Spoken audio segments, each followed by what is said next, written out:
ये बहुत ही कारगर रही क्योंकि सामान्य ज्ञान इसलिए क्योंकि लगभग क्वेश्चन सामान्य ज्ञान से पूछे जाते हैं। तो आपको पहले एक थ्योरी की बुक चाहिए, साथ साथ उसके साथ प्रिपरेशन करने के चैप्टर्स के एमसीक्यू की बुक। तो दोस्तों कैसे हैं, एग्जाम कॉर्नर पटना चैनल पे स्वागत है। दोस्तों लेखपाल का वैकेंसी आया हुआ है। लेखपाल के बारे में ऑलरेडी हम पहले वीडियो बनाए थे, लेकिन इस वीडियो में बताएंगे हम कि कैसे सिलेक्शन प्रोसेस होगा, कब इसका एग्ज़ाम होगा, कितना पदों का वैकेंसी है। बहुत डिटेल जो है हम आपको आसान भाषा में बता देंगे।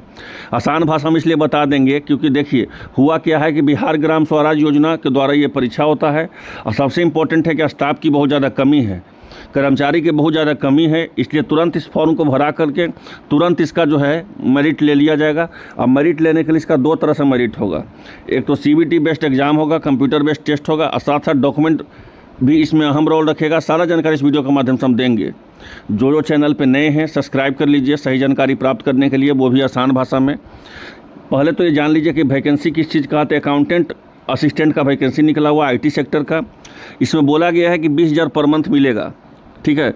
और ये जो है आपका वैकेंसी पूरा जो है बिहार ग्राम स्वराज योजना के द्वारा निकला हुआ है लेखपाल का।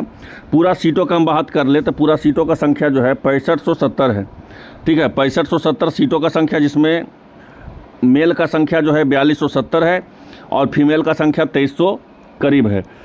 अब इसके लिए अपना कैटेगरी वाइज देख लीजिएगा, इसका स्क्रीनशॉट ले लीजिए। पहले तो इस फॉर्म को कौन अप्लाई कर सकता है, तो इस फॉर्म को अप्लाई करने के लिए चाहे तो आपको BCom होना चाहिए, MCom होना चाहिए।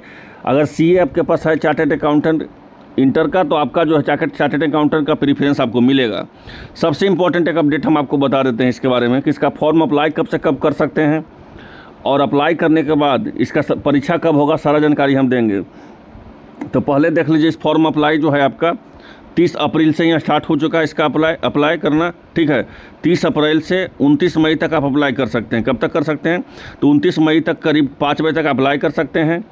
और एक इम्पॉर्टेंट बात इसमें जान लीजिए, सबसे इम्पॉर्टेंट बात है यहाँ पे जो बोला गया है इस वैकेंसी के बारे में, कट ऑफ का जो यहाँ पे, और जहाँ तक इसका वैकेंसी का फॉर्म भरने का, तो फॉर्म भरने का जहाँ तक बात है तो आपको पुरुष का जो है 500 रुपया लगेगा अगर अनरिजर्व में हो, EWS में है, BC में है, EBC में है।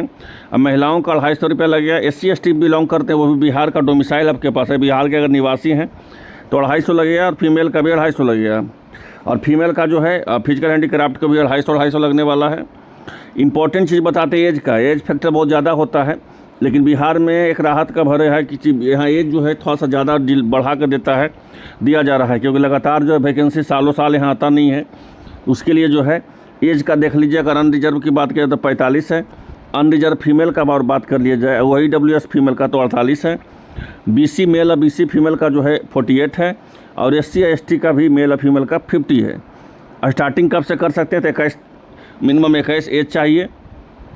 सबसे इम्पोर्टेंट इसका दूसरा नंबर समझ लीजिए क्या बोला गया है कि 50% weightage will be given your educational qualification and 50% marks obtained in CBT। 50% आपको एजुकेशनल क्वालिफिकेशन का महत्व दिया जाएगा, जबकि 50% आपको CBT जो एग्ज़ाम होगा कंप्यूटर बेस्ड टेस्ट, उसका महत्व दिया जाएगा।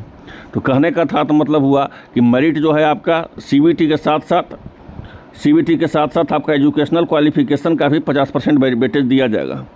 सबसे इम्पोर्टेंट इसमें बोला गया जो एक चीज़ और समझ लीजिए कि सक्सेसफुल कैंडिडेट सेल सर्वे अकाउंटेंट सम असिस्टेंट बिहार ग्राम स्वराज योजना, मैक्सिमम पीरियड 36 मंथ।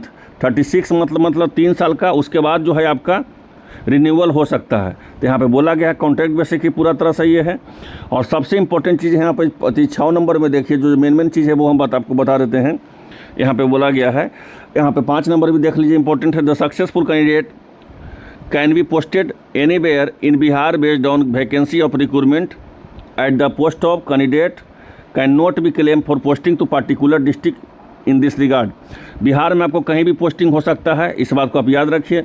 और छठा बोला गया है the number of vacancy maintained above the tentative and may can change by 20% increase और डिक्रीज। 20% आपका सीट इंक्रीज भी हो सकता है, डिक्रीज भी हो सकता है।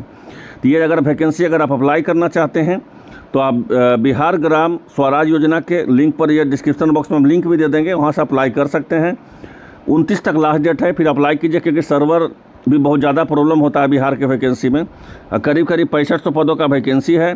फॉर्म भरने में ज़्यादा पैसा नहीं लग रहा है अभी इसमें, आपका जो है 400-500 रुपया देना पड़ेगा। अगर महिलाएं हैं तो आपको 250 रुपया देना पड़ेगा। किसी भी कैटेगरी का महिलाओं का 250 ही देना पड़ रहा है। और पुरुष में जो है यूआर, ईबीसी और बीसी का जो है 500 है। और SC ST का पुरुष में जो जिनका बिहार का डोमिसाइल है उनका 250 है। एज भी बहुत ज़्यादा दे दिया है, 45, 48। अगर इसका सिलेक्शन प्रोसेस के लिए चाहते हैं कि एक वीडियो बनावे कि क्या इसका सिलेबस होगा, सिलेक्शन प्रोसेस है, तो आप कमेंट बॉक्स में कमेंट कीजिए। कमेंट पढ़ेंगे, ठीक ठाक लगेगा कमेंट तो तुरंत हम इसका वीडियो आसान भाषा में बता देंगे। जिस तरह से आपको नोटिफिकेशन बताए हैं इसी आसान भाषा में आपका हम सिलेबस बता देंगे। आई होप आप लोगों को वीडियो अच्छा लगा होगा। जैसे ही कुछ और अपडेट आएगा एग्जाम कॉर्नर पटना चैनल पर बने रहिएगा। धन्यवाद।